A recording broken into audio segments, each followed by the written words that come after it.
Two of the best female boxers active in the sport right now are back to clash, as Chantelle Cameron remained the undisputed women's super lightweight world champion.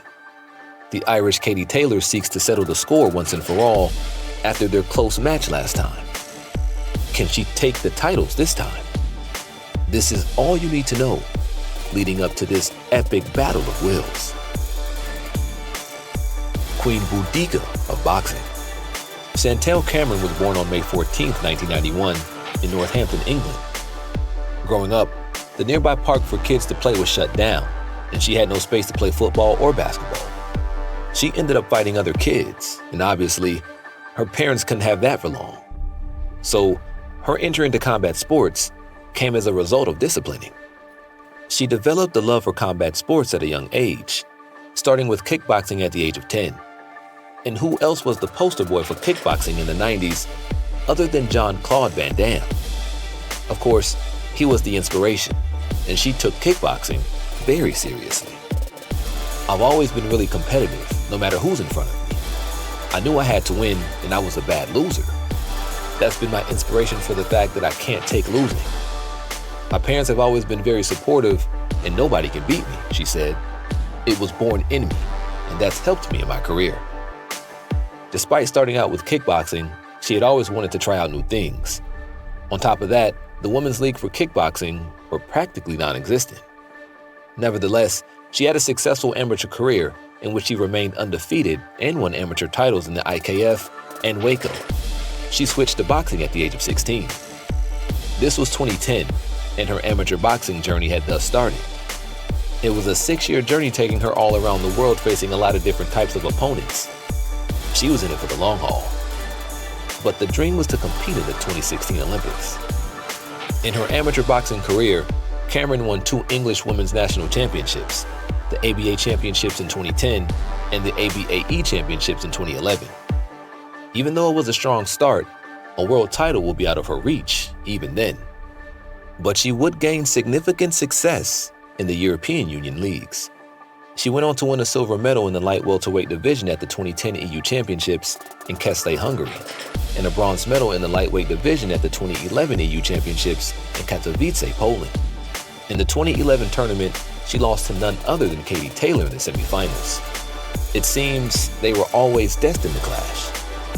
Nevertheless, the 2016 Olympic bid ended with heartbreak, unfortunately, as she was unable to make it.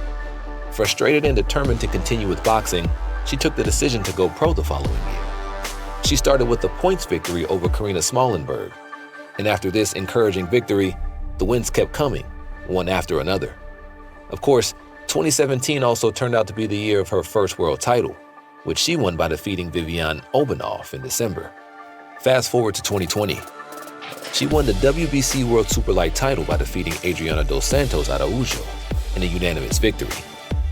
Cameron knew a year before that she would have a shot at a world title, even though COVID threatened to derail such plans.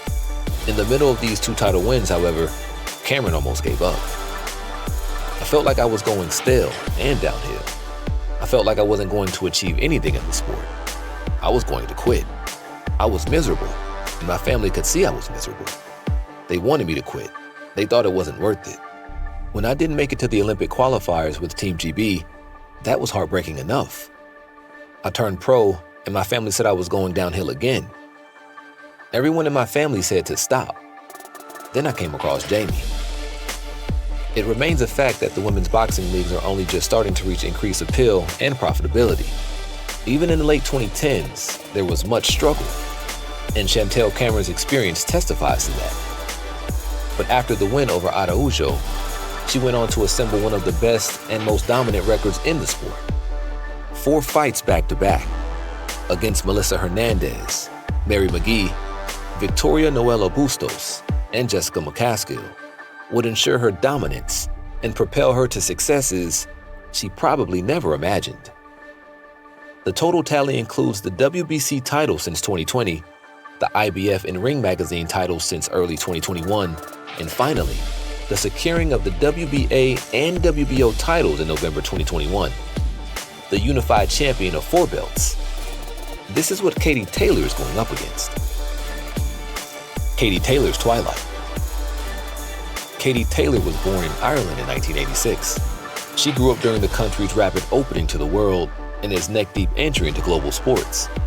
In the same year she was born, her father Pete Taylor became an Irish senior light heavyweight champion boxer. Her mother, Bridget Taylor, also developed an interest in boxing and became one of the earliest female referees and judges in Ireland. Right from the family, as you can see, she breathed and lived boxing. Although it wasn't possible to keep her from taking an interest in other sports, such as football during school. Eventually fixating on boxing, she would become one of Ireland's most important trailblazers at a very young age. Taylor first began boxing in 1998, age 12, and it was her father who coached her. Under his guidance, she fought in the first officially sanctioned female boxing match in Ireland at the National Stadium at the age of 15 and defeated Elena Audley from Belfast. After a stint at the University College Dublin, she decided to forge a career in women's boxing.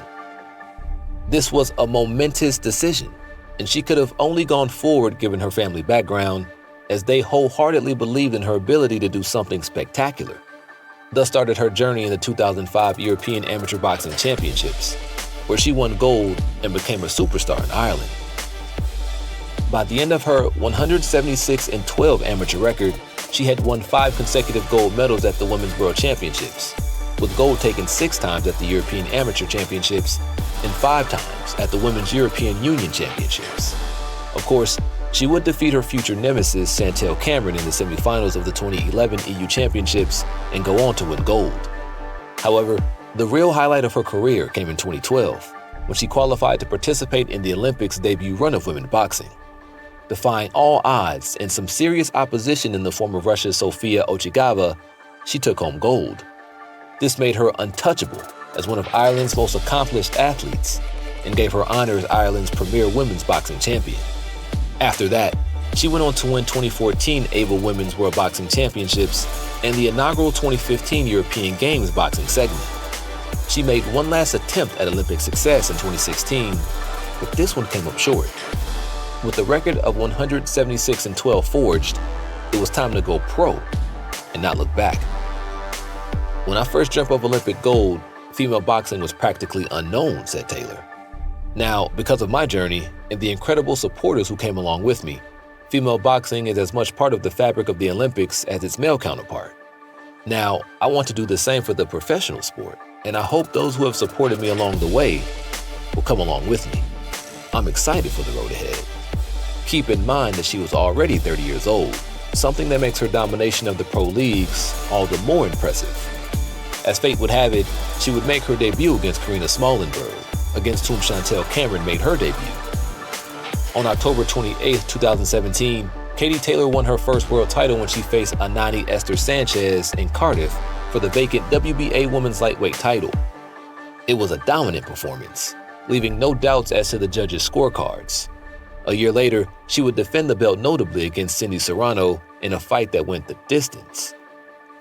On June 1, 2019, Katie Taylor went on undisputed women's lightweight glory when she faced Belgium's Delphine Persoon. After becoming the undisputed women's lightweight champion against Persoon, Katie Taylor decided to move up in weight to face the WBO women's super lightweight champion, Cristina Leonardato. By this point, she had raised the bar for women's boxing even higher. Following COVID, she defeated Delphine Persoon yet again in a rematch to solidify her defense. The next step was defeating none other than Amanda Serrano, and after a very closely fought match that was bitterly contested, she dealt Serrano her second defeat in her professional career. Flying high for so long, it seemed to come crashing down on the 20th of May, 2023. This was her first professional defeat, and that too, to a competitor she had defeated earlier when she used to be an amateur. Revenge is due for this humiliation in her home territory. Fighters compared. Katie Taylor is known for her fast-paced, aggressive boxing style. This is backed up by a near bottomless reserve of stamina, enough to even outpace Amanda Serrano. After having faced her onslaught, Amanda Serrano had the following to say about her regarding what's coming up. Katie is a warrior. She's a fighter. She's a true fighter. And she's going to want to get that back. I know that's going to be on her mind 100%. Losing hurts. It does. It sucks big time. and it being home must have hurt her a lot more. I'm just hoping she can mentally be ready for the rematch. I respect what Katie's going to do, and that's get the rematch. Being rather tight-lipped, Taylor herself remains coolly determined to snatch Cameron's belts.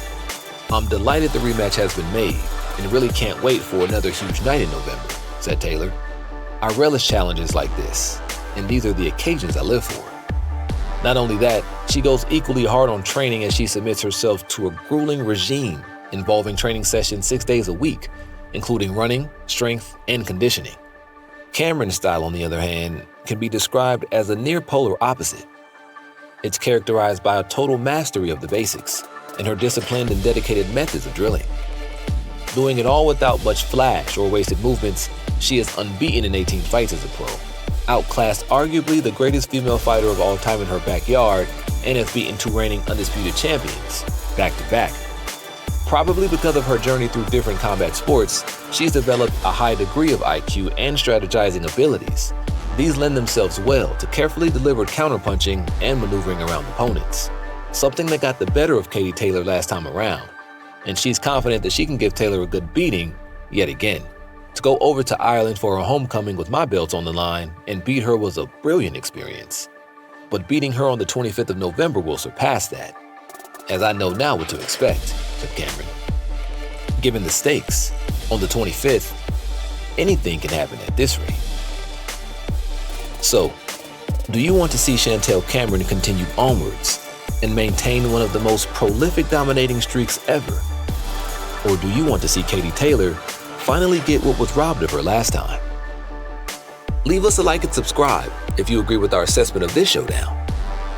We'll see you again when the dust settles on the canvas.